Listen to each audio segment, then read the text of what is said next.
잠깐 같이 기도드리겠습니다.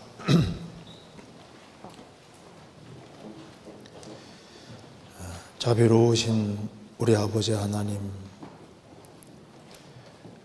저희들을 주의 보배로운 피로 구속해 주시고 크신 소망 가운데 살게 해주시는 것을 감사합니다. 역사의 마지막 시대를 살아가는 저희들에게 주의 복음을 알게 해주시고 주님의 복음과 영광을 위해 살 수 있는 기회를 주시는 것도 감사드립니다. 이번 계속되는 학위 수양에 주님께서 말씀을 증거하시는 분들, 또 새로 말씀을 듣는 모든 사람들의 마음을 붙잡아 주시고 다 영혼이 구원함에 이를 수 있도록 역사해 주시고 도와주옵소서. 이 시간에도 주 성령께서 함께해 주시고 또 하나님 말씀으로 우리의 마음을 깨워 주시고 우리가 마땅히 걸어가야 될 길을 알 수 있도록 도와주옵소서. 오늘 모든 시종 주 성령께서 함께해 주시고 이 말씀들이 주 성령님의 도우심으로 영혼 깊이 새겨지도록 역사해 주옵소서. 우리 구주 예수 그리스도 이름으로 기도하옵나이다. 아멘. 성경 욥기 31장입니다. 욥기 31장 1절입니다.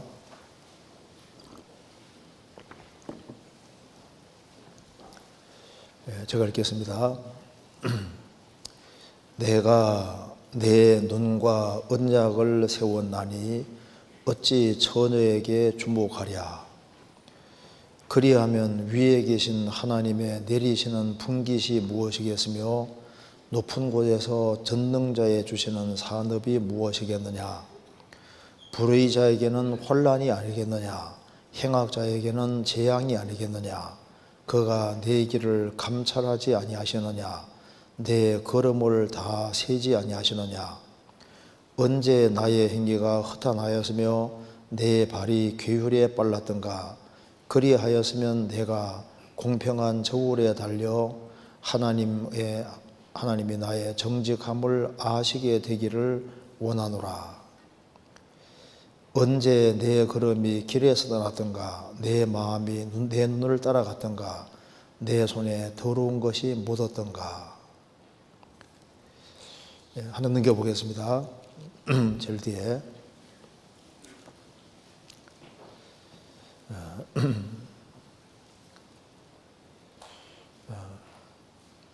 여기 35절입니다. 누구든지 나의 변배거를 들을지니라. 나의 서명이 여기 있으니 전능자가 내게 대답하시기를 원하노라. 내 대적에 기록한 수송장이 내게 있었으면. 거기까지입니다. 지금 2차 학위 수양회가 진행 중에 있습니다. 근데 1차도 많이 왔는데 2차는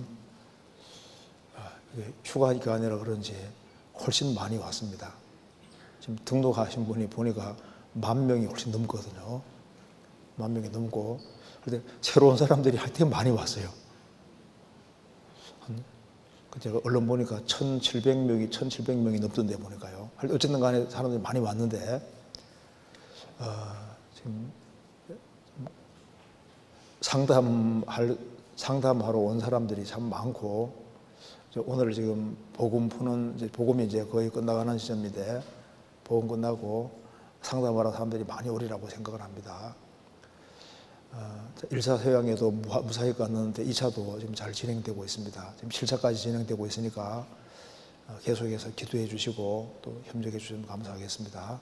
자, 오늘은 여기에 우리가 욥기 31장을 잠깐 같이 생각을 좀 해보도록 하겠습니다.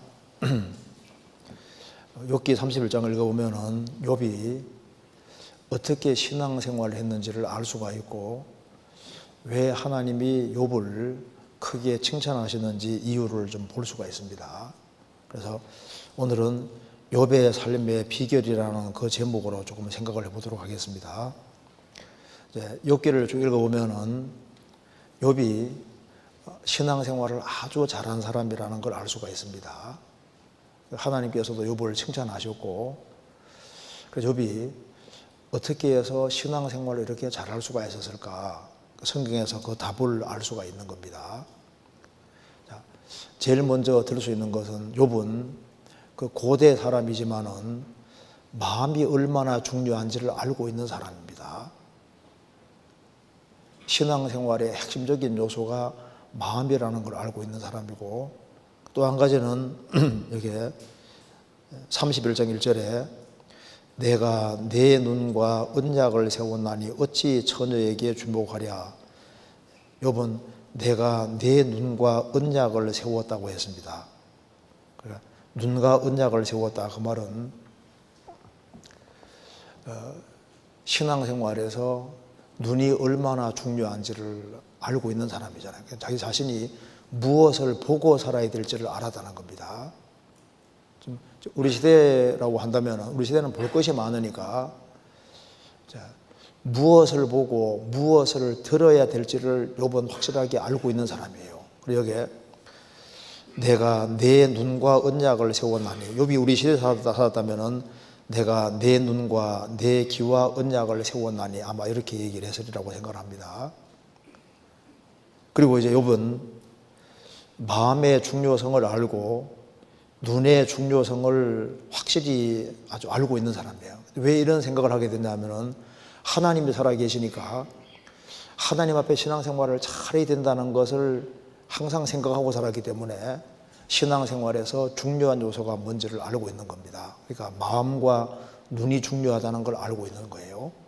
그리고 이제 그럼 욥은 왜 이렇게 특별히 신앙생활을 잘하려고 했냐면은 거기에 그 2절에 보면 그리하면 위에 계신 하나님의 내리시는 분깃이 무엇이겠으며 높은 곳에서 전능자의 주시는 산업이 무엇이겠느냐.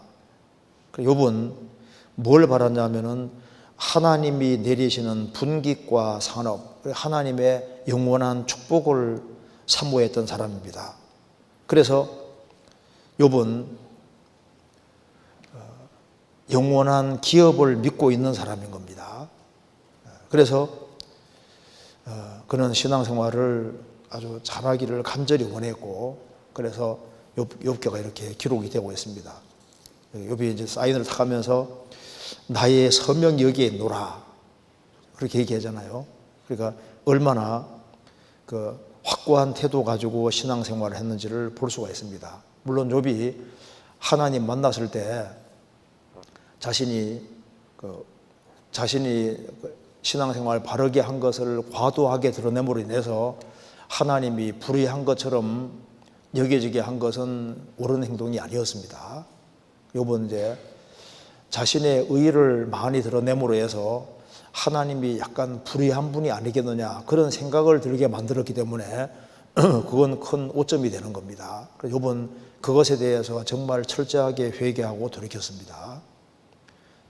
그도 부족한 것은 있었지만은 주 안에서 신앙생활을 아주 잘하는 사람에 속하고, 그래서 성경 에스겔서에도 하나님께서 노아, 다니엘, 욥이 있다 할지라도 주님께서 신앙생활을 참 잘하는 사람으로 들고 있는 것이 노아, 다니엘, 욥 이렇게 세 사람을 들고 있을 만큼 하나님 앞에 아주 귀하게 쓰임 받은 사람이라고 할 수 있습니다. 자, 그래서 이제 우리가 오늘 같이 좀 생각을 해보겠습니다. 그래서 욥기를 31장을 읽어보면은 욥이 먼저 지속적으로 신앙생활을 했다는 것을 알 수가 있습니다.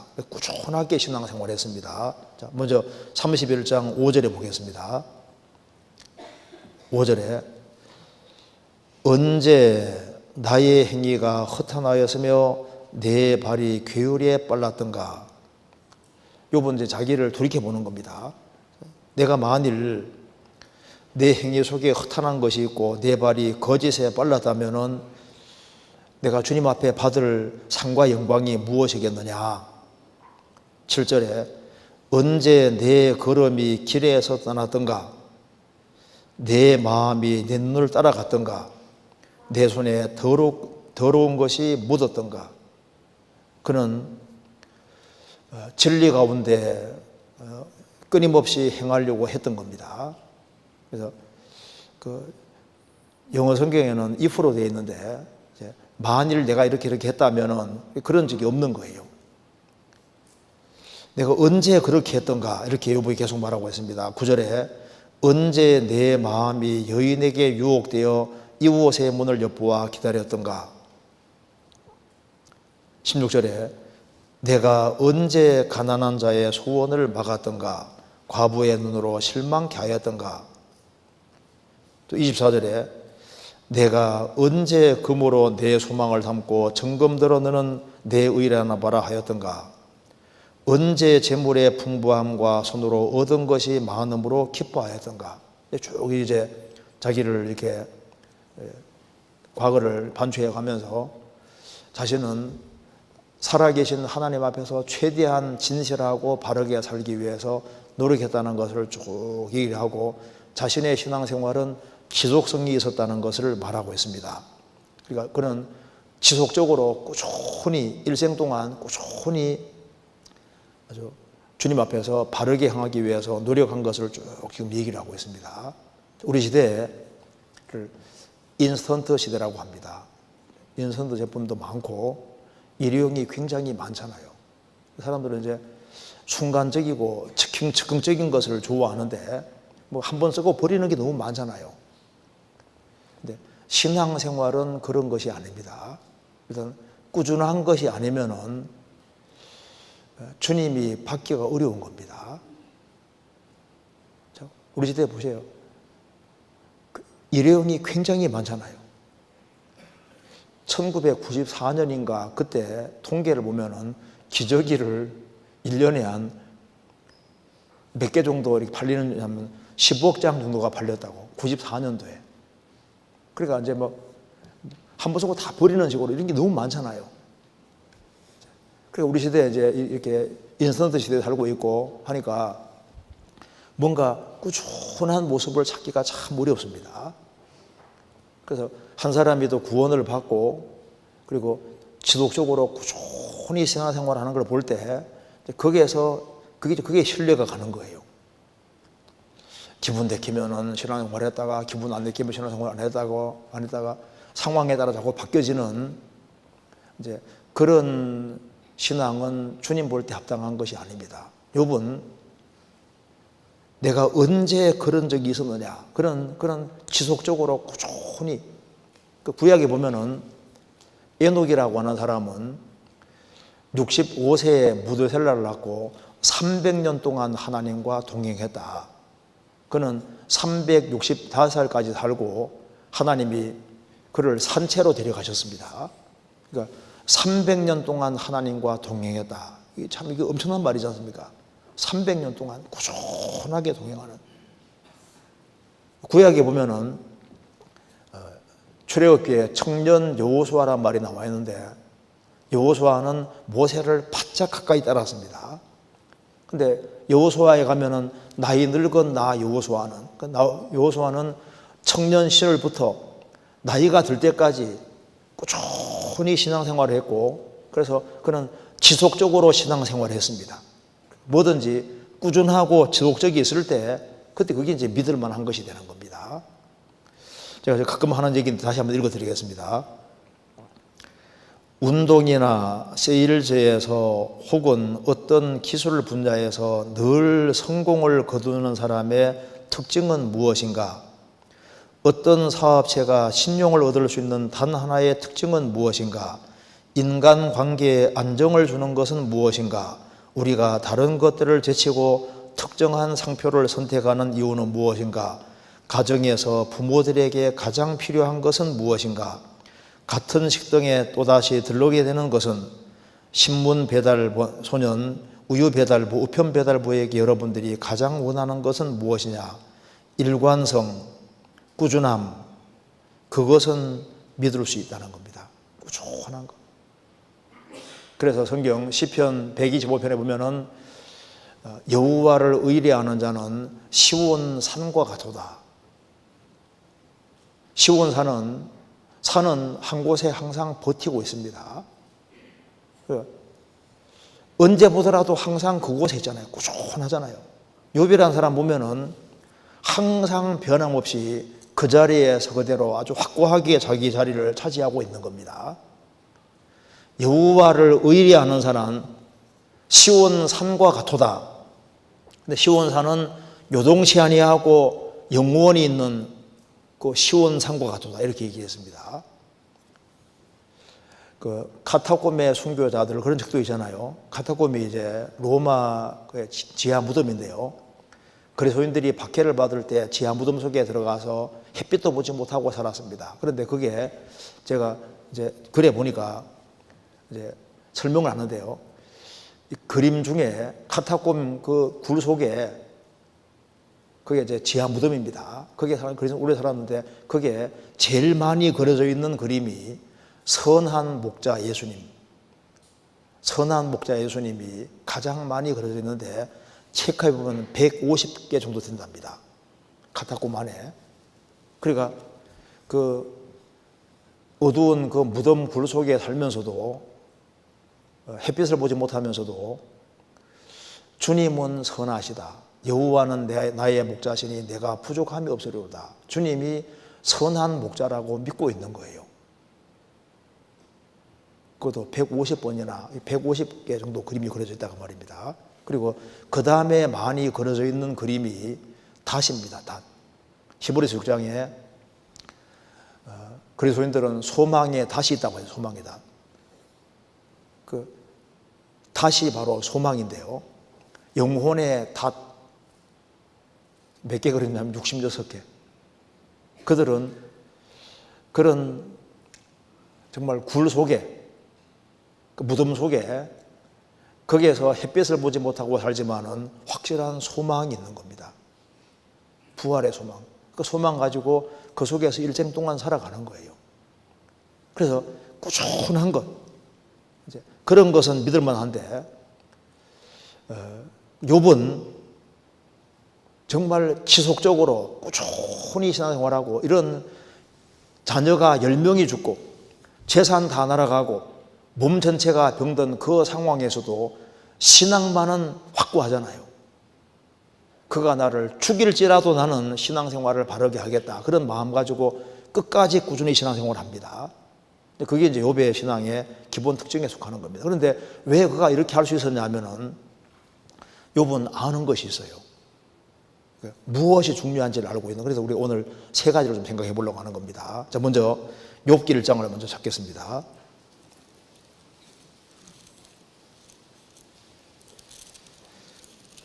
욥기 1장 5절입니다.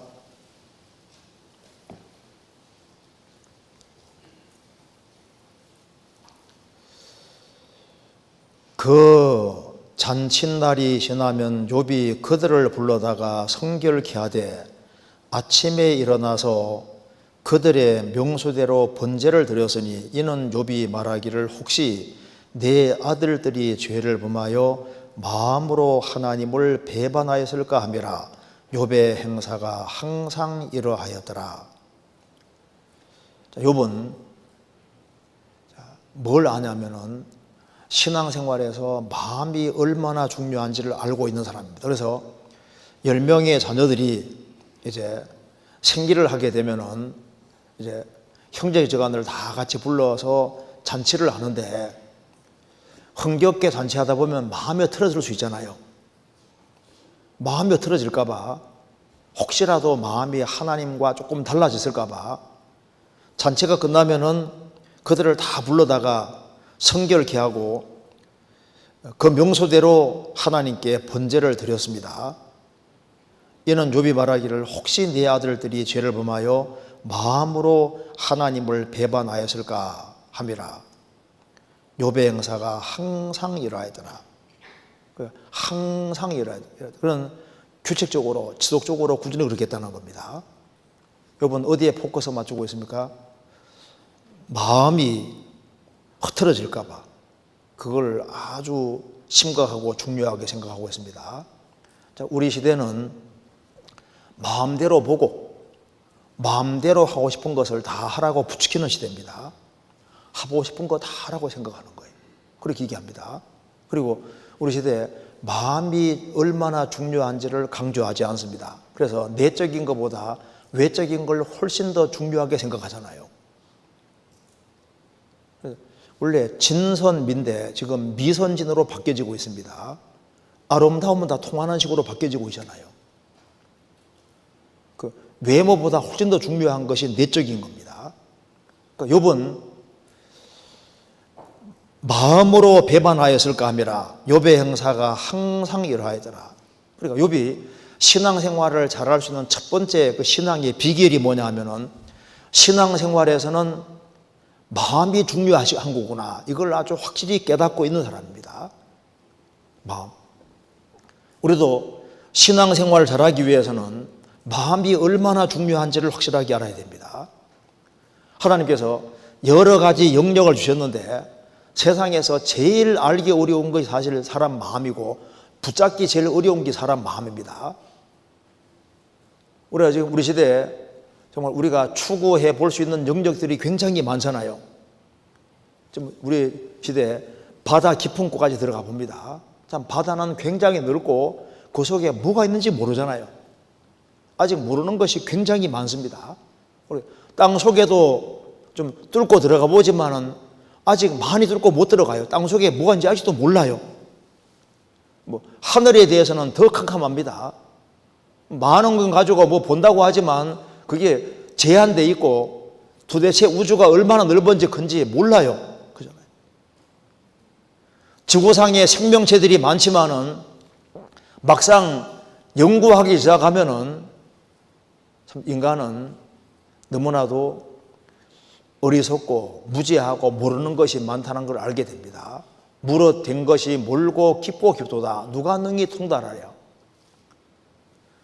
우리 두뇌가 한 15cm 밖에 안 되지만은 이게 두뇌를 연구하면 연구할수록 얼마나 복잡하고 정교하게 되어 있습니까? 모르는 게 우리가 너무 많아요. 신비한 것이 많은데 신비한 것 중에서 제일 신비한 게 사람 마음입니다.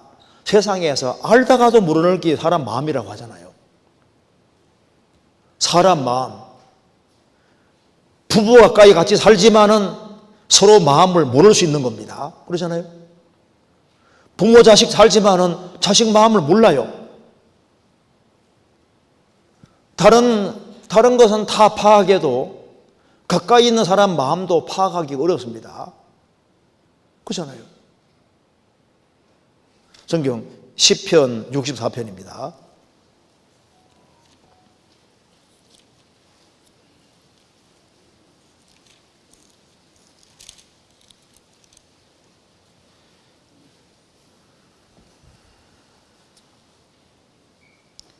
육 절 저희는 죄악을 도모하며 이르기를 우리가 묘책을 찾았다 하나니 각 사람의 속뜻과 마음이 깊도다. 많은 사람들이 속으로 죄악을 도모하며 우리가 묘책을 찾았다.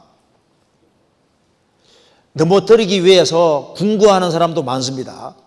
여기 각 사람의 속뜻과 마음이 깊도다. 마음속으로 무슨 꿍꿍이 속이 있는지 저 마음 깊숙한 곳에 사람 마음이 깊이를 헤아릴 수가 없습니다. 사람 마음은 정말 아주 엄청난 곳이라 할 수 있습니다. 사람 마음은 넓어지려면 한없이 넓어집니다. 고린도서 6장에 고린도 성도들에게 바울 사도가 말했습니다. 너희도 보답하는 양으로 너희 마음을 넓히라. 교회 생활하면서도 마음을 탁 좁힐 수 있거든요. 부부 사이에서도 마음을 탁 좁히면요 바늘도 안 들어간다니까요. 바늘도. 형제자매에 대해서도 마음을 탁 이렇게 닫을 수 있고 교회 향해서도 마음을 탁 닫을 수 있거든요. 하나님께서 솔로몬의 마음을 바닷가처럼 하시매, 바닷가 모래처럼 하시매, 사람 마음이 넓어지려면 솔로몬처럼 막 마음이 아주 한없이 넓어질 수도 있고 마음이 활짝 열릴 수도 있잖아요. 그 마음은 넓어지려면 막 하늘처럼 바다처럼 넓어질 수도 있고, 좁아지려면은 한없이 좁아질 수 있고, 이제 부드러워지려면은 가장 부드러운 것보다 더 부드럽게 될 수도 있고, 완고해지면은 다이아몬드보다도 더 단단하게 되는 사람도 있습니다. 어느 사람 막 수십 년 말씀 들어도 얼마나 마음이 단단한지 한마디도 안 들어갑니다. 그만큼 강팍할 수도 있고, 그래서 사람 마음은 굉장히 고귀하게 될 수도 있고, 가장 천박하게 될 수도 있고, 사람 마음은 가장 심오하게 될 수도 있고, 깊이가 상상할 수 없는 좋은 쪽으로 아주 깊어질 수도 있는 거예요. 그리고 아주 천박하고 얕아질 수도 있는 겁니다. 그래서 사람 마음이 그만큼 중요한 것이기 때문에 성경은 말하기를 마음을 지켜라고, 마음을. 성경 잠언 4장입니다.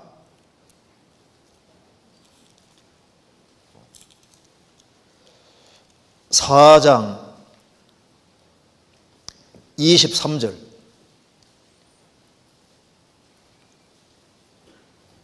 같이 읽겠습니다. 무릇 지킬 만한 것보다 더욱 내 마음을 지키라. 생명의 근원이 이에서 남이니라. 무릇 지킬 만한 것보다 더욱 내 마음을 지키라. 교회 올 때도 문단속 잘하고 오셨잖아요. 우리가 뭐 지켜야 될 것이 굉장히 많습니다. 그런데 정말 부지런을 다해서 잘 지켜야 될 것이 마음이다. 생명의 근원이 이에서 남이니라. 그래서 먼저 마음이 참 중요하구나, 이것을 아주 깊이 생각을 해야 됩니다. 신앙생활 잘해야 되니까. 그리고 마음은 이게 가장 치열한 전투장이 되는 겁니다. 그래서 인간의 행동이 나오는 아주 근본 바탕 속에 이게 딱 마음에 좌우되는, 마음에 의해서. 그래서 마음은 이제 가장 중요한 영역에 속하기 때문에 마귀도 사람의 마음을 정복하려고 합니다. 그래서 사람 마음은 자기가 주장할 수도 있고, 마귀가 주장할 수도 있고, 하나님이 주장할 수도 있는 거예요. 그래서 자기 마음의 중심에 자기가 딱 들어앉아 있는 경우도 있거든요. 자기가 딱 주인으로 되어 있는 경우도 있습니다. 사도행전 5장에 아다니아 삽비라, 아나니아야, 어찌하여 사단이 내 마음에 가득하여 땅값 얼마를 감추었느냐. 아주 뻔뻔하게 거짓말했습니다. 아나니아 삽비라가 구원을 안 받은 사람이라면 하나님이 징계로 안 죽입니다. 자기 재산 다 팔아가지고 얼마 감추고 얼마 바쳤는데 구원 안 받은 사람이라면 죽일 리가 없잖아요. 아주 공개적으로 뻔뻔하게 거짓말했기 때문에 징계로 하나님 죽게 했습니다. 사탄이 어찌하여 내 마음에 가득하여. 그러니까 아나니아 삽비라 그 마음속에 사탄이 가득했다. 그래, 마음이 전쟁터입니다. 마음은 자기가 주장할 수도 있고, 마귀가 일시적으로 주장할 수도 있고, 하나님의 성령이 주장할 수도 있는 겁니다. 그래서 믿음으로 말미암아 그리스도께서 너희 마음에 계시게 하옵시고, 마음을 주님이 주장할 수도 있고, 자기가 주장할 수도 있고, 그리고 마귀가 주장할 수도 있는, 그러니까 마음은 전쟁터가 되고, 그래서 서로 이 마음을 차지하려고 하는 겁니다. 사람 마음은 주변 것에 의해서 또 좌우될 수도 있습니다. 아합은 옆에 이세벨이 마음을 충동질하니까 이세벨에 충동받아서 마음이 흐트러지고, 그러니까 주님 등지는 쪽으로 가잖아요. 그러니까 사람 마음은 여러 가지로 영향을 받고 마음이 틀어집니다. 텔레비전 많이 보면은 그 텔레비전 때문에 그 마음이 딱 틀어지게 될 수도 있는 거예요. 그렇잖아요. 그 스마트폰 때문에도 마음이 틀어질 수도 있습니다. 그 마음은 언제든지 공격받을 수 있고, 부추김 받을 수 있고, 격길로 갈 수 있고, 흐트러질 수 있고, 세상 친구 때문에 마음이 흐트러지고 격길로 가는 경우도 있잖아요. 그러니까 무릇 지킬 만한 것보다 더욱 내 마음을 지켜라. 아가세장에 포도원을 허는 작은 여우를 잡으라는 말씀대로 마음도 일종의 포도원입니다. 그래서 이 마음이란 포도원이 흘려지지 않도록 정말 조심해야 되는 거예요. 창세기 장에 하나님께서 아담 하와를 에덴 동산에 두시고 다스리며 지키게 하시고 에덴 동산을 잘 지켜야 됩니다. 왜? 배후에 마귀가 있거든요. 우리가 마음을 잘 지켜야 되는 겁니다. 어떤 사람은 잘 나가다가 이상한 책을 읽었는데 이 책 때문에 마음이 확 틀어지는 사람도 있습니다. 그렇잖아요. 그러니까 신앙생활에서 이 마음이 흐트러지지 않도록 참 조심해야 되는데, 그런데 사람 마음을 가까이 있는 사람도 알 수가 없잖아요. 사람 마음은 하나님만 딱 아십니다. 성경 한번 찾아보시겠습니다. 열왕기상 8장입니다.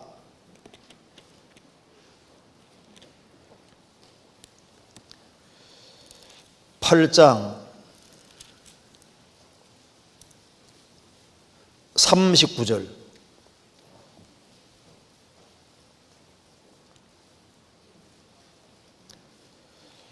(527페이지입니다) 주는 계신 곳 하늘에서 들으시고 사유하시며 각 사람의 마음을 아시오니 그 모든 행위대로 행하사 갚으시옵소서.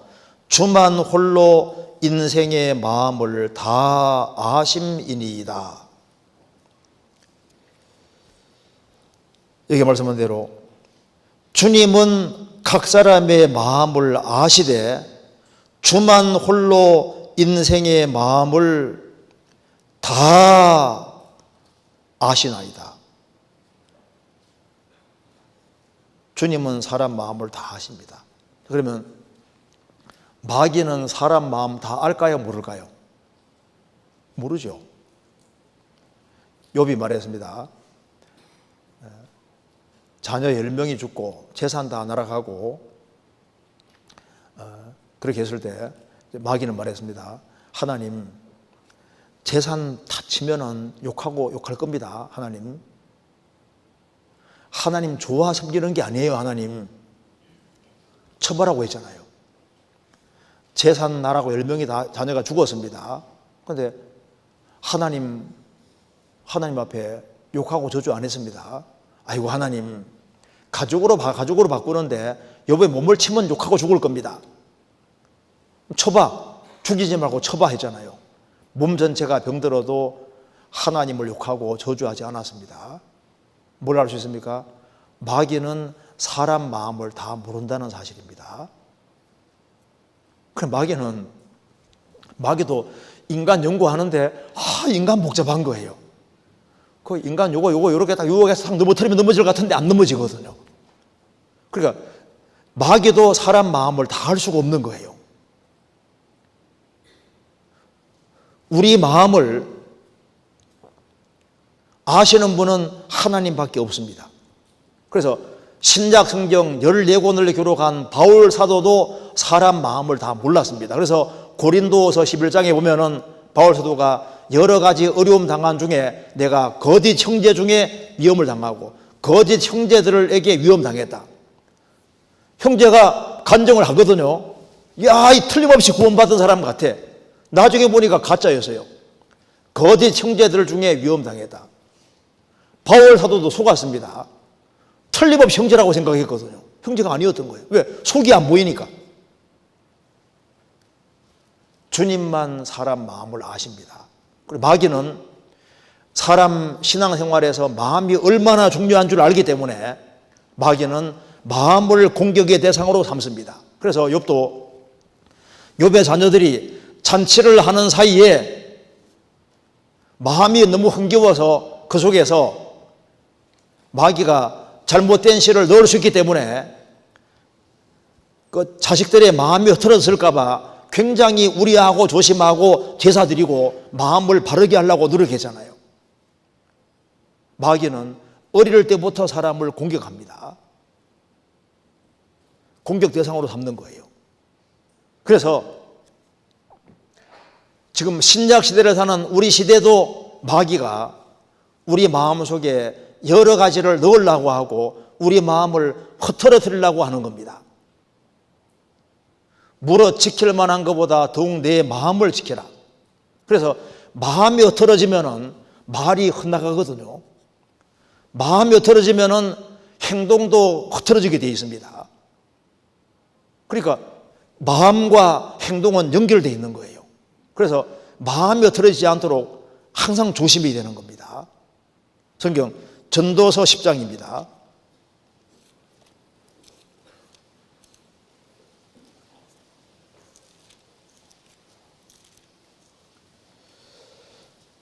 (10장)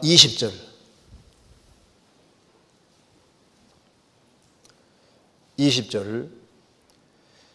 심중에라도 왕을 저주하지 말며 침방에서라도 부자를 저주하지 말라. 공중의 새가 그 소리를 전하고 날짐승이 그 일을 전파할 것임이니라.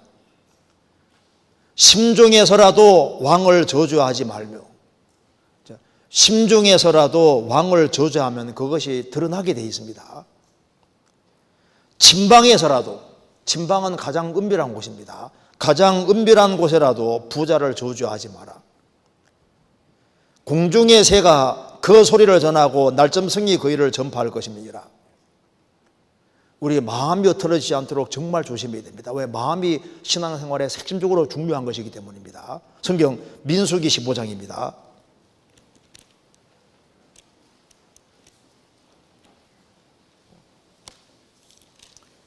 (15장) 39절.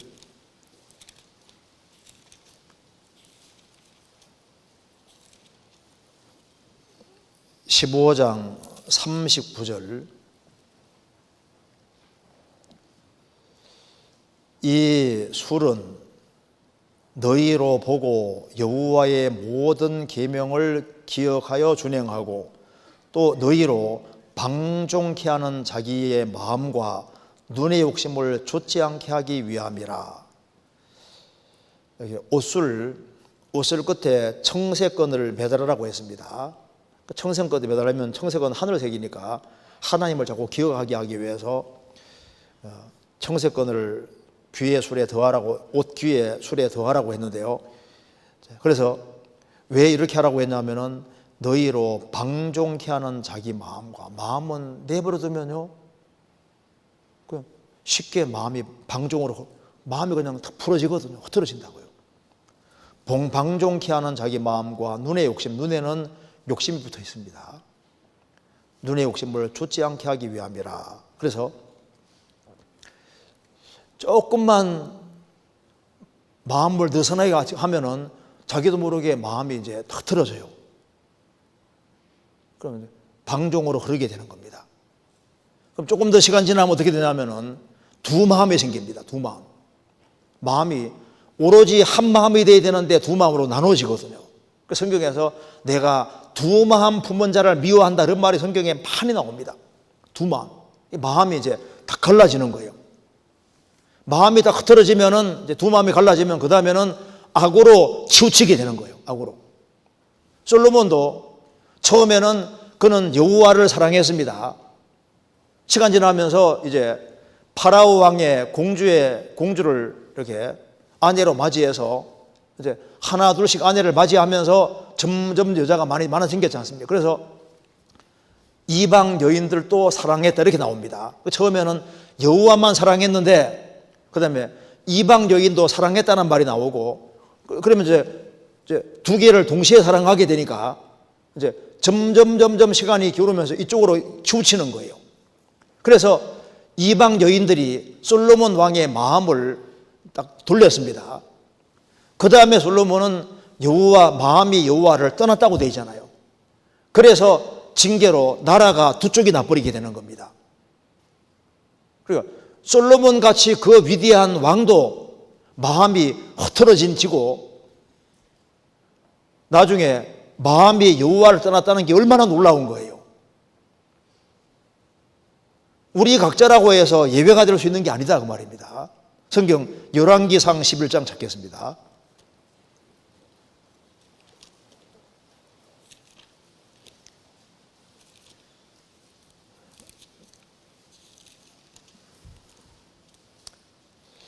열왕기상 11장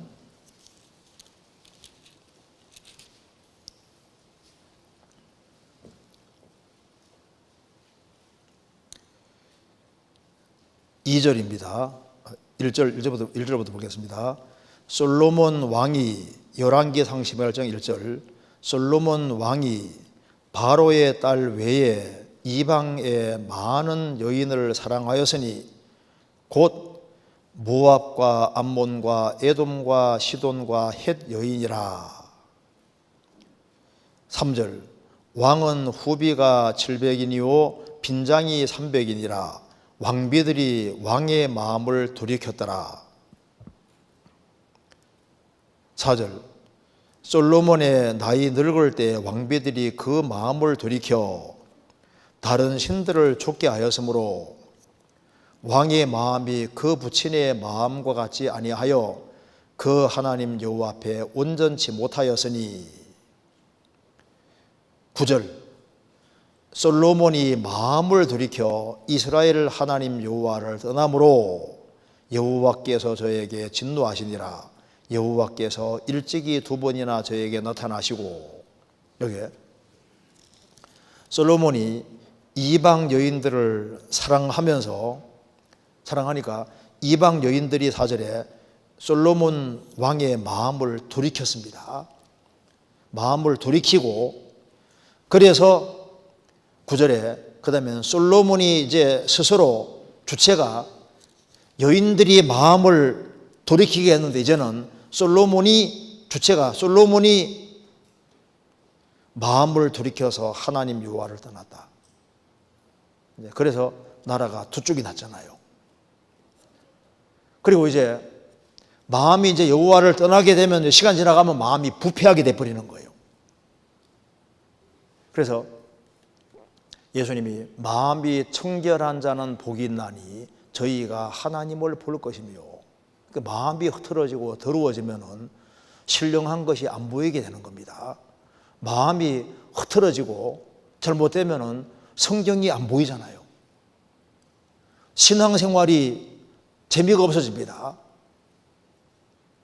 이 세상이나 세상에 있는 것들을 사랑치 말라.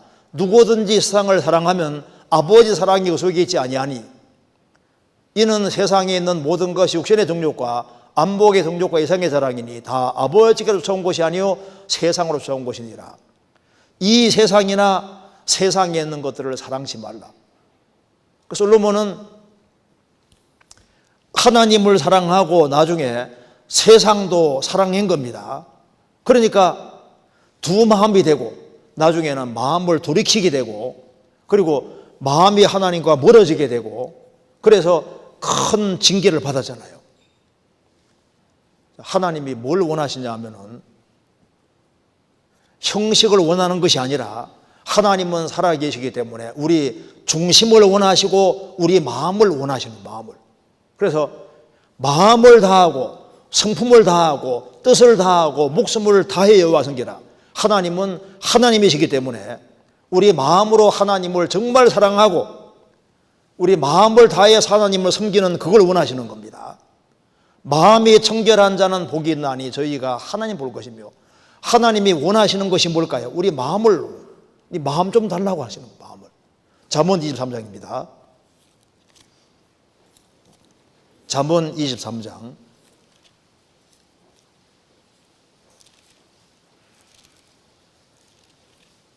23장 26절 같이 읽겠습니다. 내 아들아 내 마음을 내게 주며 내 눈으로 내 길을 즐거워할지어다.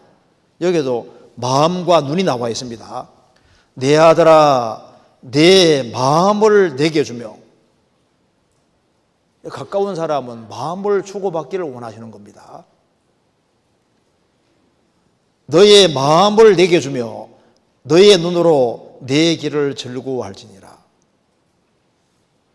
마음이 청결한 사람은 항상 복이 있습니다. 저희가 하나님을 볼 것이며 하나님이 가까이 계시다는 것을 볼 수 있잖아요. 그래서 욥은 일생 살아가면서 중요한 것이 뭐냐? 마음이 중요하다는 걸 확실히 깨달았는데, 그러면 이제 마음을 지켜야 되는데 어떻게 지켜야 되느냐? 이 마음과 눈이 연결되어 있다는 걸 욥은 알고 있는 겁니다. 그래서 욥은 언약을 세웠는데 내가 눈과 언약을 세웠다. 이 마음이 틀어지지 않기 위해서는 볼 것을 잘 보는 게 얼마나 중요한지를 알기 때문에 눈과 언약을 세웠다고 얘기를 하고 있는 겁니다. 욥기 31장 다시 보시겠습니다.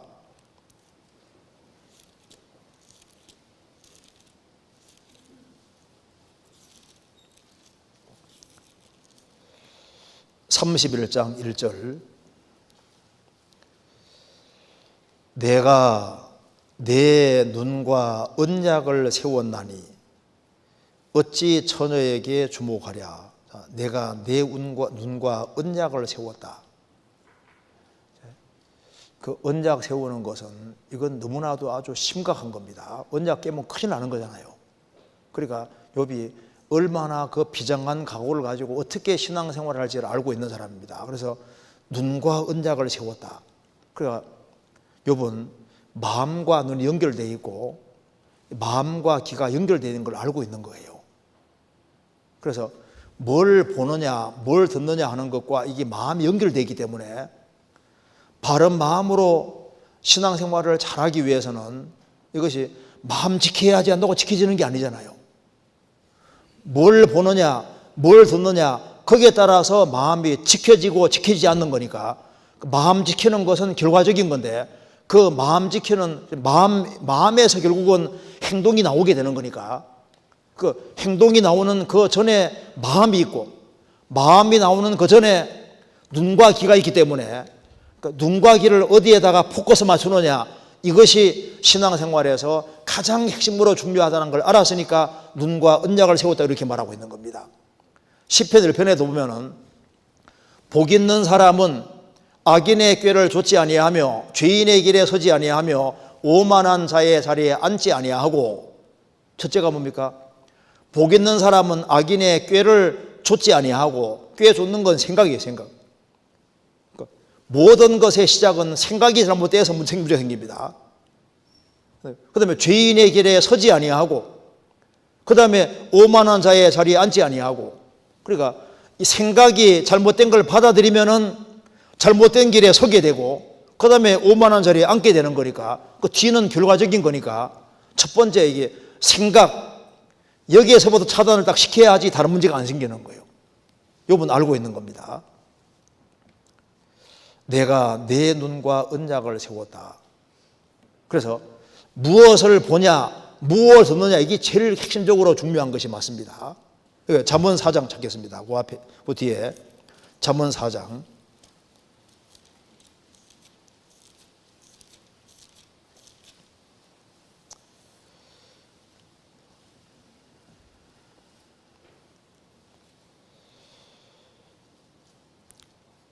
20절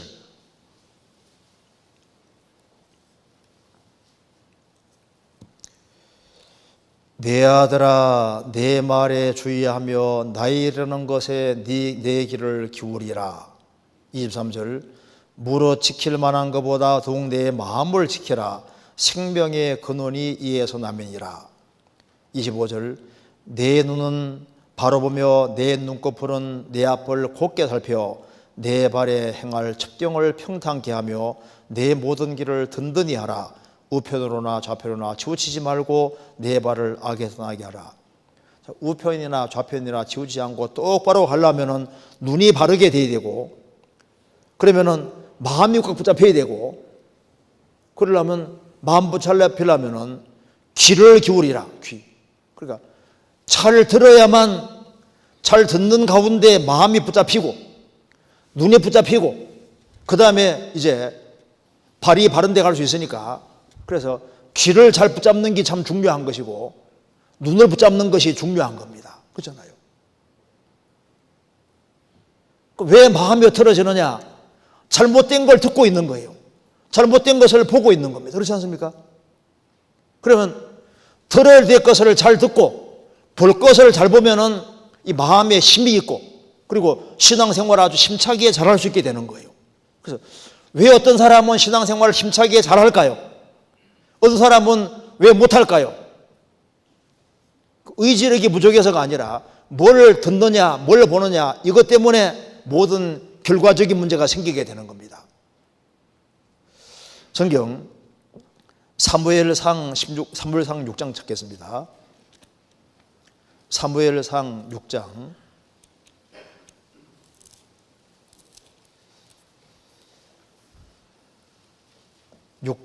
13절입니다.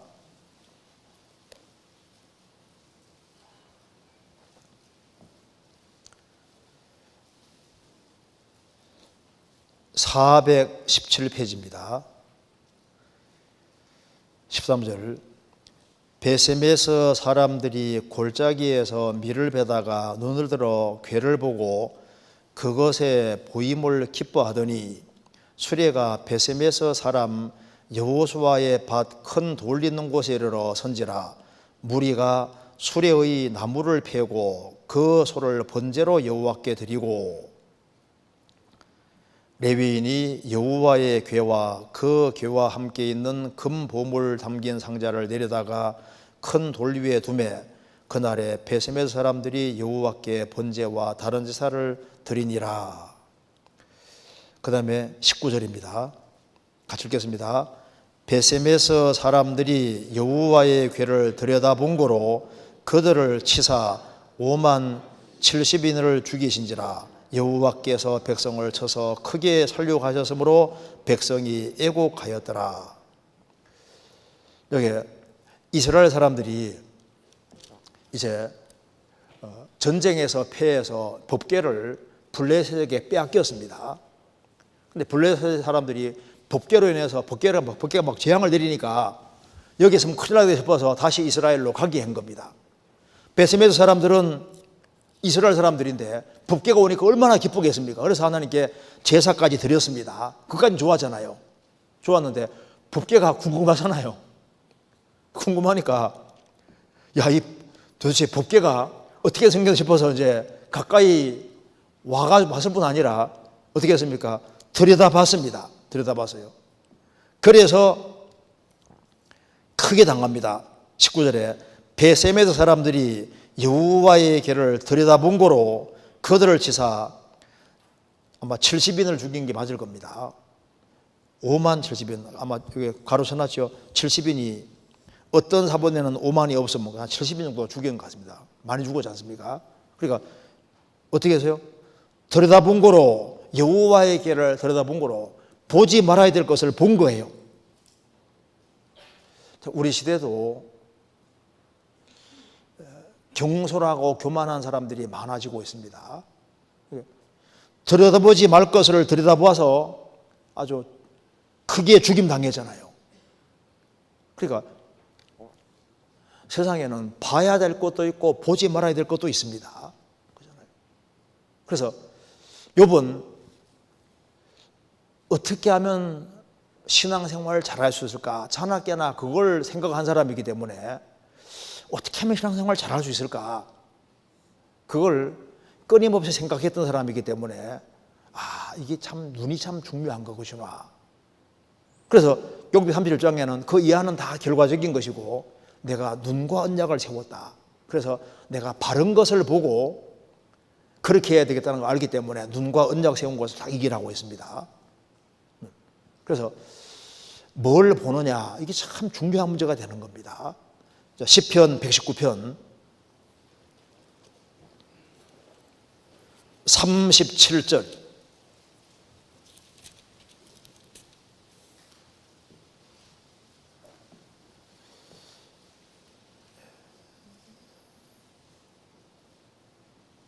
같이 읽겠습니다.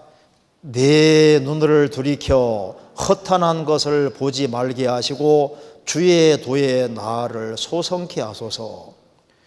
내 눈을 돌이켜서 허탄한 것을 보지 못하게 하시고, 허탄한 것이라는 것은 우상 그리고 가치 없는 것들, 우상들 이런 겁니다.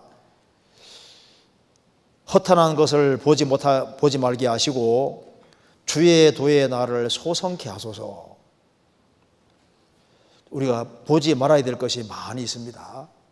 마귀는 사람을 자꾸 사탄의 깊은 곳으로 이끌어 들이려고 합니다. 그 요한계시록 2장에도 사탄의 깊은 것이란 말이 나와 있는데, 마귀는 요건 괜찮아, 요건 괜찮아 해가지고 점점 사탄의 깊은 곳으로 끌고 가고, 조금의 즐거움 주면서 조금 더 큰 즐거움 이렇게 해가지고 사탄의 깊은 곳으로 끌고 가려고 하는 겁니다. 구약 시대 때는 문제가, 우상 숭배가 얼마나 문제가 많이 됩니까? 절대 우상을 탐구하지 말라고 했습니다. 우상 탐구하다가 그냥 덫에 다 걸려버리는 거예요. 우리가 보지 말아야 될 것 중에 정말 하나가, 악인이 형통함을 보고 시편 73편에 말씀한 대로 73편에 저 구원 안 받은 사람 왜 저렇게 잘 돼갈까? 그걸 자꾸 들여다보는 거예요. 야, 참 좋은 집에 사네, 좋은 차 굴리고 다니네, 와, 뭐 저렇게 어떻게 일확천금을 이렇게 돈을 갑자기 저렇게 많이 벌고 저렇게 할까? 자꾸 그걸 보고 부러워하다 보면요, 그러면 자기도 모르게 마음에 들어지는 거예요. 동창생 모임에 갔는데 동창하고 교제하다가 나는 초라하게 사는데 친구는 벌써 뭐 돈 엄청 많이 벌어가지고 잘 살거든요. 전도하러 갔다가 전도 받아 와가지고 악인의 형통함을 봤다. 그러니까 그런 것을 우리가 쳐다볼 게 아니잖아요. 성경에 뭐라 했습니까? 술은 어떻게 하라고요? 잠언 23장에 술은 보지도 말지어다. 술병은 쳐다볼 생각도 하지 말아라. 술, 담배 같은 것은 처음부터 볼 생각하지 말아야 됩니다. 그래서 술은 가족병이라고, 가족. 이 술을 못 끊으면은 가정적으로 큰 문제가 생기게 됩니다. 술이 얽히고 담배가 얽히면은 나쁜 친구들이 얽히게 돼 있고, 그리고 죄하고 얽히게 되도록 되어 있는 거예요. 그러니까 성경에서 처음부터 보지도 말지어다. 그리고 음녀는 쳐다보지도 말으라고. 이제 이성 문제에 대해서 쳐다보지 말 것을 분명히 얘기했습니다. 삼손은 이스라엘 사람인데 블레셋 사람 딸을 사랑했잖아요. 이방 여인과 결혼했고, 그게 이제 파혼이 됐고, 그 다음에 창기야 가까이 하고 나중에는 그 유명한 들릴라에게 붙잡혀서 눈이 빠지게 되잖아요. 그러니까 눈을 이성 쪽에 잘못되게 돌렸기 때문에 눈이 빠져버린 거라고요. 잠언 6장입니다.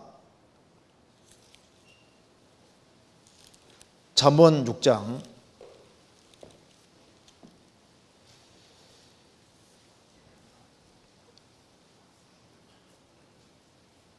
23절.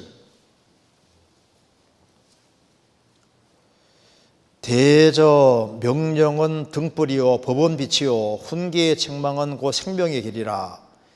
이것이 너를 지켜서 악한 계집에게 이방 계집의 혀로 호리는 말에 빠지지 않게 하리라. 내 마음에 그 아름다운 색을 탐하지 말며 그 눈꺼풀에 홀리지 말라.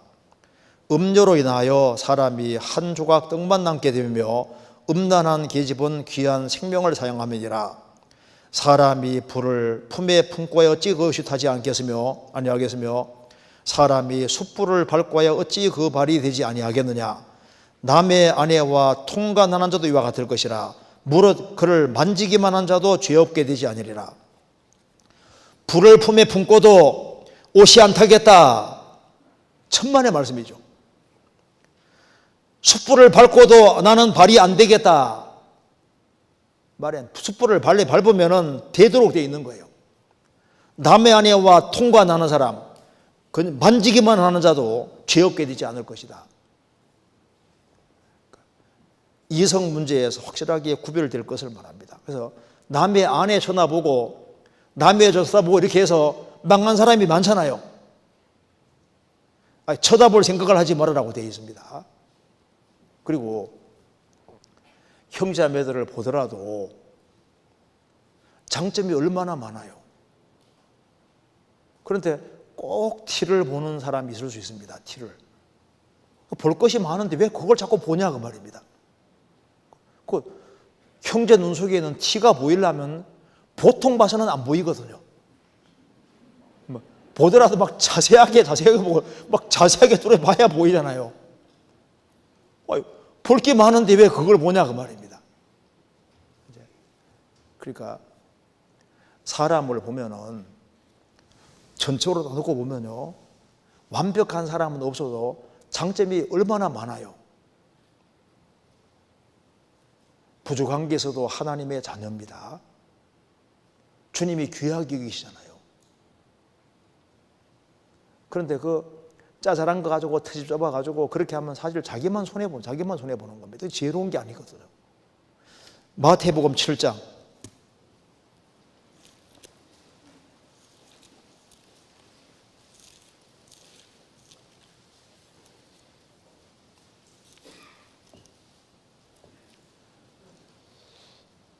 3절 어찌하여 내 형제의 눈 속에 있는 티는 보고 내 눈 속에는 들보는 깨닫지 못하느냐. 보라, 내 속에 눈 속에 들보가 있는데 어찌하여 형제에게 말하기를 나로 내 눈 속에 있는 티를 빼게 하라 하겠느냐. 외식하는 자여 먼저 내 눈 속에서 들보를 빼어라. 그 후에야 밝히 보고 형제의 눈 속에서 티를 빼리라. 형제의 눈 속에는 티가 잘 보이는 사람은 자기 속에 들보가 들어있다 그 말입니다. 주님께 받은 사랑이 있고, 그리고 주님을 먼저 보고 쳐다보면은 그게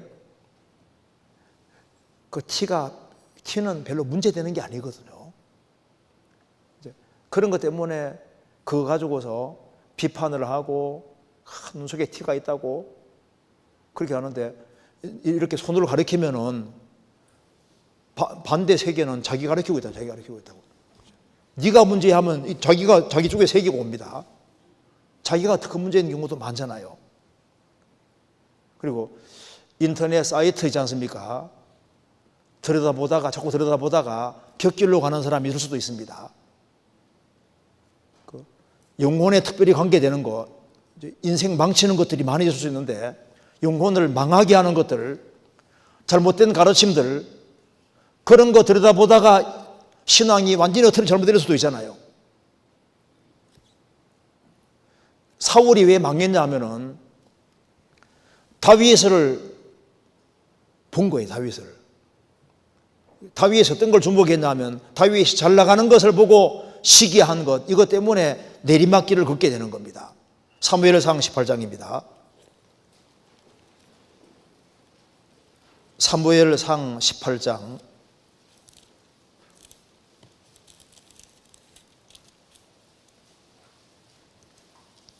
7절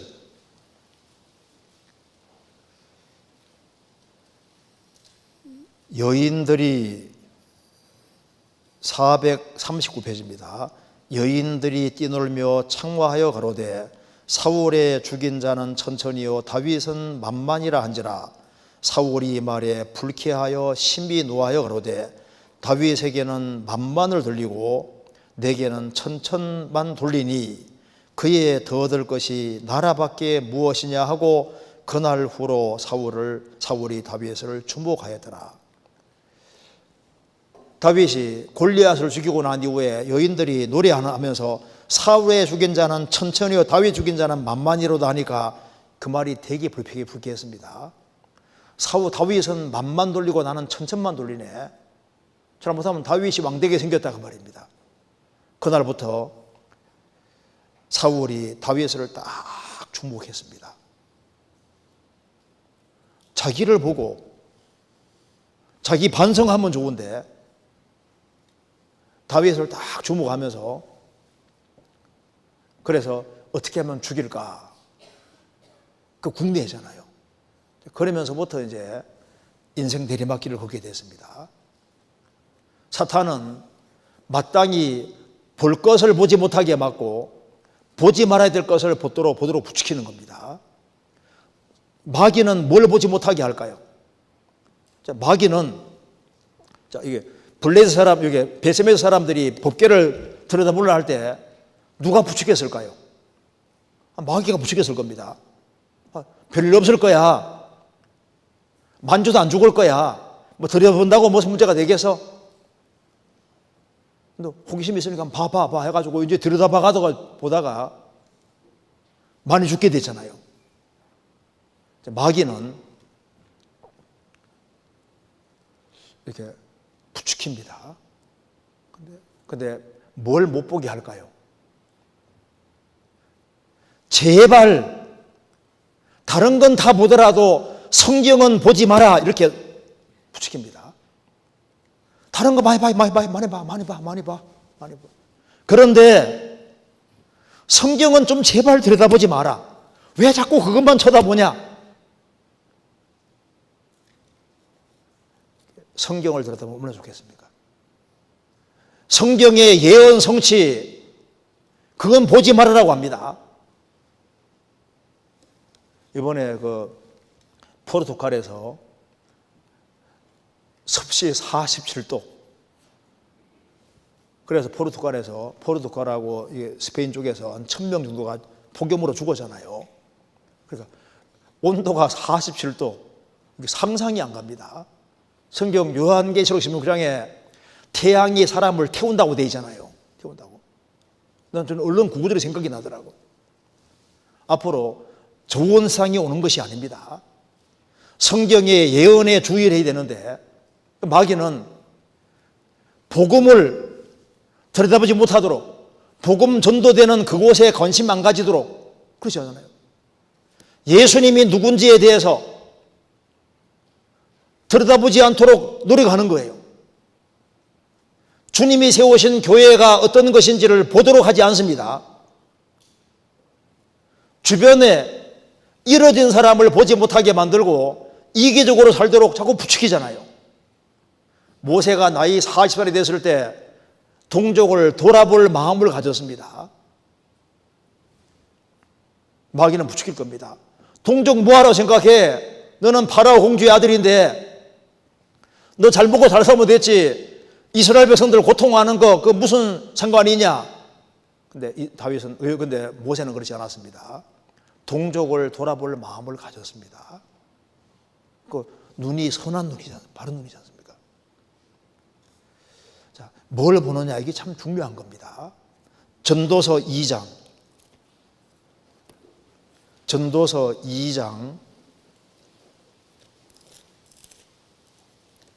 14절.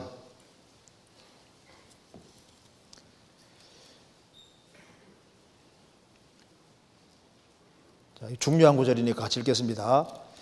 지혜자는 눈이 밝고 우매자는 어두움에 다니거니와 이들의 당하는 일이 일반인 줄을 내가 깨닫고. 이 말씀에서 지혜자는 눈이 밝고, 일본 밑에 뭐라 했습니까? 그 머리에 있고, 지혜자는 눈이 눈에 있는 게 아니라 어디에 있다고요? 눈이 밝고가 머리에 있고. 자, 히브리 원어에도 머리에 있고입니다. 머리에. 자, 지혜자는 눈이 머리에 있다. 눈이 밝지만은 지혜 없을 수 있잖아요. 눈은 어두운데 지혜 있을 수 있거든요. 그러니까 지혜자는 육신의 눈 자체에 있는 게 아니라 지혜자는 눈은 여기에 머리에 있는 거예요.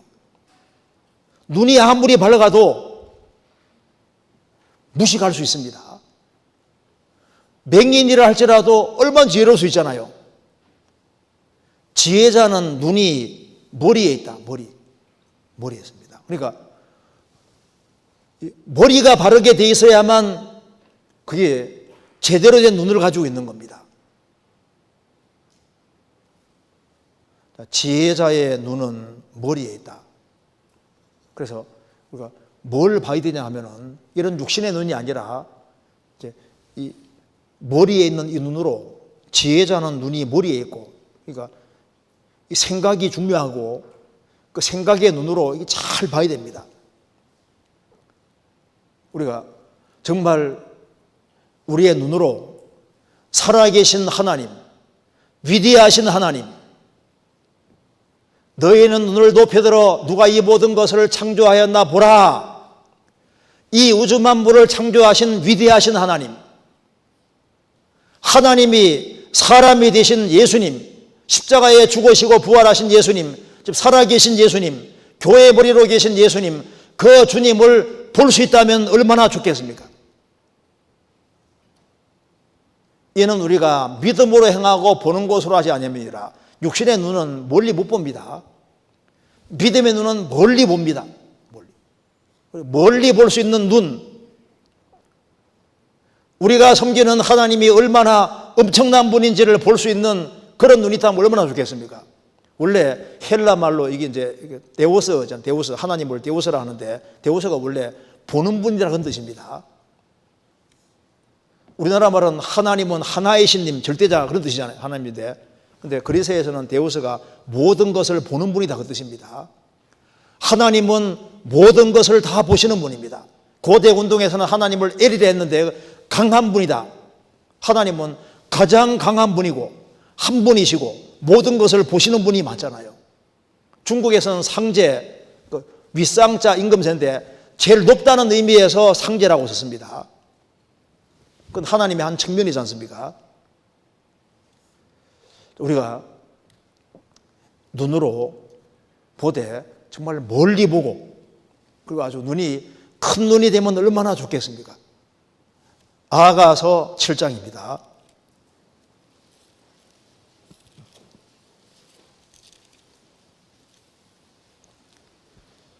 7장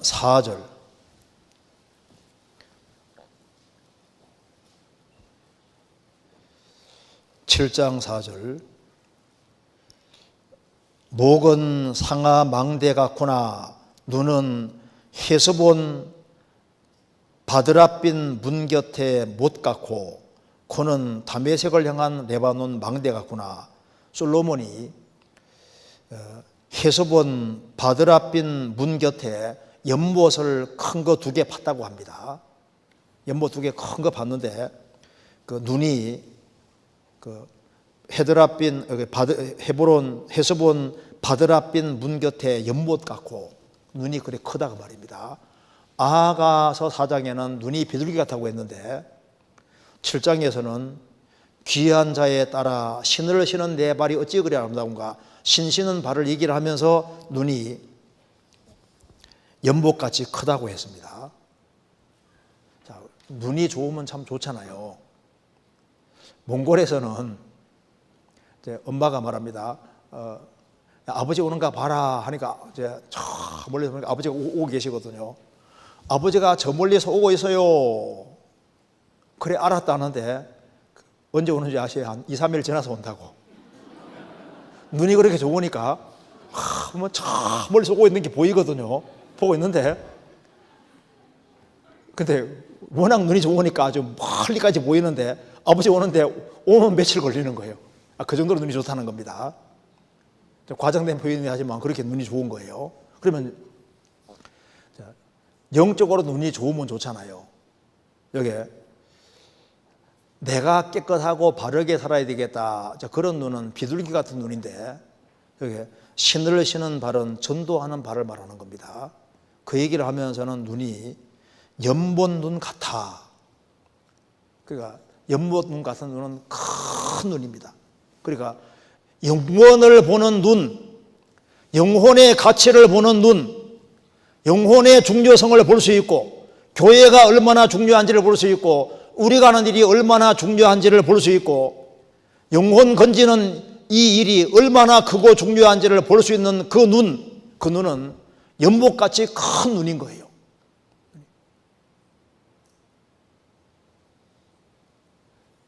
눈과 언약을 세웠다. 어디에다가 눈이 딱 가야 되냐 하면은 교회를 볼 수 있는 눈, 주님이 무슨 일을 하는지 볼 수 있는 눈, 그 영원한 축복을 볼 수 있는 눈, 그런 눈이 되면 얼마나 좋겠습니까? 성경 요한계시록 4장입니다. 요한계시록 4장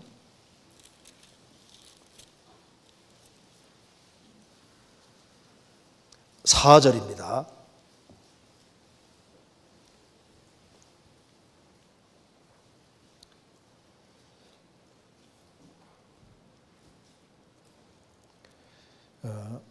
여기에 요한계시록 4장 6절, 보호자 앞에 수정과 같은 유리 바다가 있고 보호자 가운데와 보호자 주위에 네 생물이 있는데 앞뒤에 눈이 가득하더라. 8절, 네 생물이 각각 6날개가 있고 그 안과 주위에 눈이 가득하더라.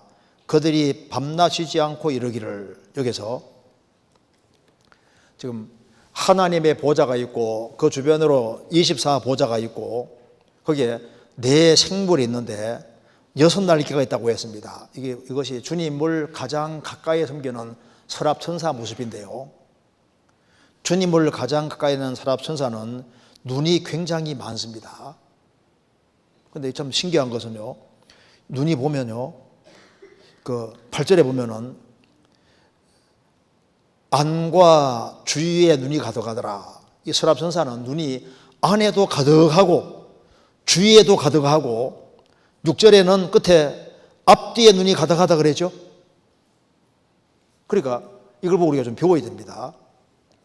눈은 보는 건데 주님을 가장 가까이 섬기는 내 생물 서랍천사들은 눈이 많잖아요. 우리에게도 참 좋은 쪽으로 눈이 맞는 것이 참 중요합니다. 그래서 여기에 안에 눈이 가득하다 8절에 안에 눈이 가득하다. 그처럼 자기 속을 볼 수 있는 눈. 그래서 우리가 우리 눈으로 우리 속을 자꾸 들여다보면요, 자신이 얼마나 부족한지를 알 수 있습니다. 남보다 자신은 항상 부족한 것이 많은 인간이라는 걸 알 수 있습니다. 자기 속을 자꾸 들여다보면은 겸손한 마음이 생기도록 되어 있습니다. 자기 속을 자꾸 들여다봐야 돼요. 그래서 남을 판단하기 전에 내 속부터 보면요, 내게 형편없는 게 많이 있고, 그래서 자기 속을 들여다볼 필요가 있다고요. 자기 속을. 그리고 그 다음에 6절에는 앞과 뒤에 눈이 가득하더라고 되지 않습니까? 그러니까 앞을 보는 눈, 우리도 저 멀리 있는 전망, 우리가 얼마 후에 주님을 배우게 될 때 나를 위해 어떤 축복이 준비되어 있는지, 영원한 축복을 볼 수 있는 눈, 미래를 볼 수 있는 눈, 내가 심판대에 설 때 어떻게 서야 될지 그걸 볼 수 있는 눈이 든다면 얼마나 좋겠습니까? 또 눈이 뒤에도 가득했지 않습니까? 우리 뒤를 보는 눈, 우리 과거를 돌이켜보면 우리가 지옥 땔감인데 지금까지 주님께서 구원해 주셨고 도와준 것을 느낄 수 있습니다. 지금까지 우리가 인도받은 것이 얼마나 큰 은혜입니까? 에베네서를 여기까지 도우셨다. 여기까지. 우리 과거를 돌이켜보면 주님이 내게 은혜를 많이 벌어준 걸 볼 수 있습니다. 그잖아요. 그걸 볼 수 있어야 되는 거예요. 그리고 8절에 주위에 눈이 가득하더라. 주위. 그러니까 사방을 보는 눈입니다. 우리 주변에 형제자매들을 볼 수 있는 눈, 그리고 우리 주변에 불쌍한 이뤄진 사람들을 많이 볼 수 있는 그런 눈이 되면 얼마나 좋겠습니까? 눈이 가득하더라. 이 서랍선사들은 좋은 눈을 가지고 있습니다. 우리도 좋은 눈을 가지고 있다면 너무 좋을 겁니다.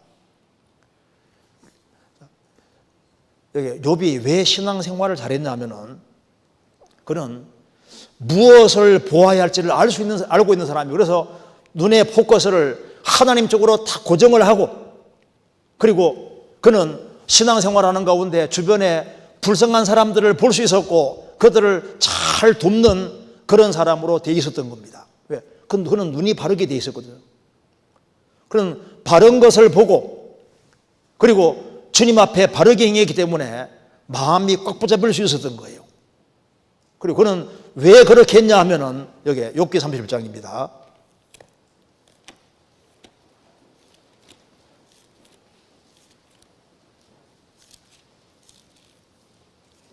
31장 그리하면 2절, 그리하면 위에 계신 하나님의 내리시는 분깃이 무엇이겠으며 높은 곳에서 전등자에 주시는 산업이 무엇이겠느냐. 모세도 상 주심을 바라봤습니다. 바울 사도도 부르심의 상을 위해 쫓아갔습니다. 다윗도 영원한 기업을 바랐던 사람입니다. 그래서 시편 119편 57절에 다윗도 말하기를 여호와는 나의 분깃이다고, 하나님이 나의 분깃이라고 생각했습니다. 우리 각자도 마찬가지입니다. 그런데 여기에 욥이 하나님이 얼마나 크고 엄청난 분인 줄 알기 때문에 이분이 주실 상과 영광이 얼마나 큰지를 알고 있는 사람이기 때문에 그는 하나님이 내리시는 분깃, 하나님이 내리시는 영원한 산업, 이것을 바랐던 거예요. 제가 글을 하나 읽어드리겠습니다. 미국 네바다주 사막 한복판에서 낡은 트럭을 몰고 가던 멜 다마라는 한 젊은이가 이제 허름한 차림의 노인을 발견하고 급히 차를 세웠다는 겁니다. 어디까지 가십니까? 타시죠. 제가 태워드리겠습니다. 노인은 나는 라스베가스까지 가는 태워줄 수 있겠소? 타시라고 했습니다. 그래서 목적지에 도착하니까 이제 이 노인을 불쌍하게 생각해서 젊은이는 25센트를 주면서 말했습니다. 차비에 보태 쓰세요 했다는 겁니다. 그때 참 친절한 젊은이구먼 하면서 명함을 딱 내주는 겁니다. 하나 주면서 이제 여기에 이제 매를 답인 노인은 매를 담아 고맙네. 이 신세는 꼭 갚겠네. 나는 하워드 휴저라는 사람이네. 그리고 이제 명함 하나 달라고 해가지고 명함을 이제 그 노인이 받았습니다. 그래서 이름이 멜빈 담한 거예요. 그렇게 해서 신세 갚겠네 하면서 나는 하워드 휴저라네. 이렇게 하고 세월이 많이 지나갔는데 놀라운 일이 벌어졌다는 겁니다. 그래서 세계적인 부호 하워드 휴저가 사망이라는 기사와 함께 유언장이 공개됐는데, 이 하워드 휴저는 영화사, 방송국, 비행기 회사, 호텔, 도박장 등 50개 업체를 가진 경제계 건물인데 그게 유산의 16분의 1을 멜빈 다마에게 증여한다는 내용이 기록되어 있다 그 말입니다. 그래서 멜빈 다마가 누군지 아는 사람이 없잖아요. 그래서 수소문 해가지고 이제 연락을 이렇게 하게 됐는데 자기가 일생을 살아오면서 만났던 가장 친절한 사람이었다고 이렇게 메모되어 있으면서 유산의 16분의 1을 준다 했는데 그게 우리나라 돈으로 한 2천억 가량 된답니다. 그러니까 2천억을 받은 거예요. 차 한 번 태워준 것 때문에. 자, 이런 걸 보면 우리가 뭘 생각할 수 있습니까? 근데 그는 죽으면서 인생은 nothing이다. nothing 하면 죽었다 그러지 않습니까? 인생 무다. 아무것도 아니더라. 온갖 걸 다 해봤는데 무라는 것을 자기가 입으로 계속 고백하며 죽었다고 합니다. 자, 그런데 조그마한 선행과 친절도 이렇게 큰 엄청난 축복이 주어질 수 있는데 하나님은 하워드 휴저보다 더 크신 분이잖아요. 그러니까 욥은 뭘 바라냐면은 위에서 내리시는 위에 계신 하나님의 내리시는 분깃 몫을 이게 바라는 거예요. 몫을. 시편 119편입니다. 57절. 119편 57절.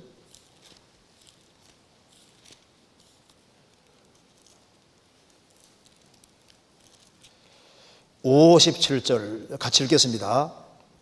여호와는 나의 분깃이시니 나는 주의 말씀을 지키리라 하였나이다.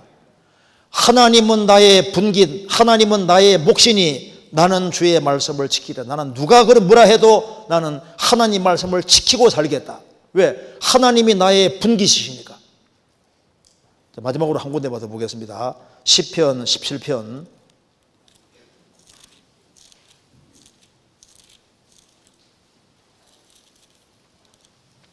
17편 14절입니다.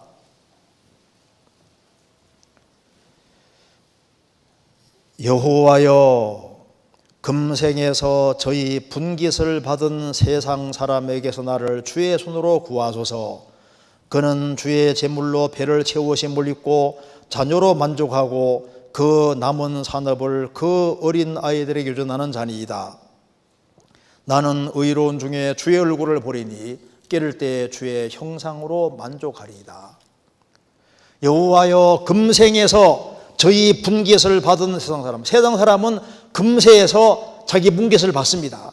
그는 주의 손으로 여기 주의 제물로 배를 채우심을 얻고 자녀로 만족하고 그 남은 산업을 어린아이들에게 유전하는 자니이다.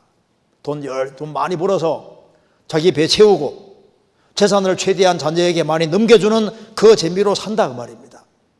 그들의 분깃은 땅에 있습니다. 나는 의로운 중에 주의 얼굴을 보리니 깨를 때에 주의 형상으로 만족하리이다. 주님 오시는 그날 우리는 주님처럼 바뀌고, 그리고 우리의 분깃과 상급은 저 위에 있습니다. 그래서 우리가 욥의 신앙생활 비결은 크게 세 가지라는 걸 알 수 있습니다. 신앙생활에서는 마음이 중요하다. 마음이 중요하기 때문에 어떻게 주님 앞에 갈 때까지 마음 지키고 살 것이냐, 그는 눈을 잘 지켜야 된다는 걸 알았습니다. 내가 눈과 언약을 세웠다. 내가 뭘 볼 것이냐. 지금으로 말하면 들을 게 많으니까 뭘 볼 것이냐, 뭘 들을 거냐. 그래서 잘 보고, 볼 것을 잘 보고 들을 걸 잘 듣는 그 사람이 마음이 붙잡히고 신앙생활 잘하고, 그 사람이 영원한 분깃, 영원한 상급을 얻게 되는 겁니다. 그렇잖아요. 우리가 지금 여기 수양예가 진행 중에 있는데요, 눈을 좀 크게 트고 수양예의 중요성을 좀 볼 수 있는 그런 눈을 가졌으면 좋겠습니다. 수양예가 중요합니다. 죄인 하나가 회개하면은 하늘에서는 회개할 것이 없는 의인 99이나 기뻐하는 것보다 더 기뻐한다고 하셨는데, 죄인 하나가 구원받는 것도 기뻐하시는데, 그 많은 사람들이 구원받는 그거 하나님의 최고의 관심 있는 그곳, 하나님 눈길이 가 있는 그곳에 우리도 같이 눈길이 가 있고 그 복음 전도를 위해서 같이 협력하고 수고해야 되라고 생각합니다. 같이 기도하시겠습니다. 은혜와 사랑이 충만하신 하나님 아버지, 저희들을 주의 보배로운 피로 구원해 주신 이 크고 놀라운 은혜와 사랑을 인하여 감사드립니다. 머지않아 주님 앞에서는 그날 칭찬과 영광과 존귀를 얻을 수 있도록 저희 삶을 다스려 주시고 또 주 안에서 다 귀하게 쓰임받도록 도와주옵소서.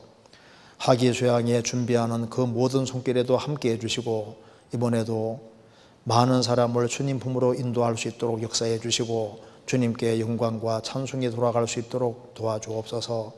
수원교회에서도 하기수양에 준비하는 그 모든 손길에도 함께해 주옵소서. 우리 구주 예수 그리스도 이름으로 기도하옵나이다. 아멘. 오늘 여기 찬송가 은혜 찬송 230장 한번 같이 불러보겠습니다.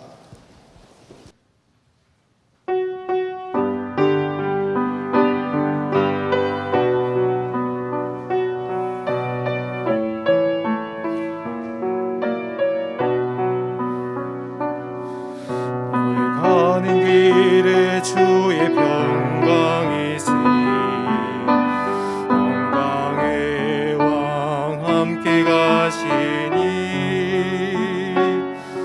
너의 걸음 주 인도하시리 주의 강한 손 너를 끄시리 너의 가는 길에 주의 축복이 있으니 영광의 주 함께 가시니 내가 밟는 모든 땅 주님 다스리리 너는 주의 길 예비게 되리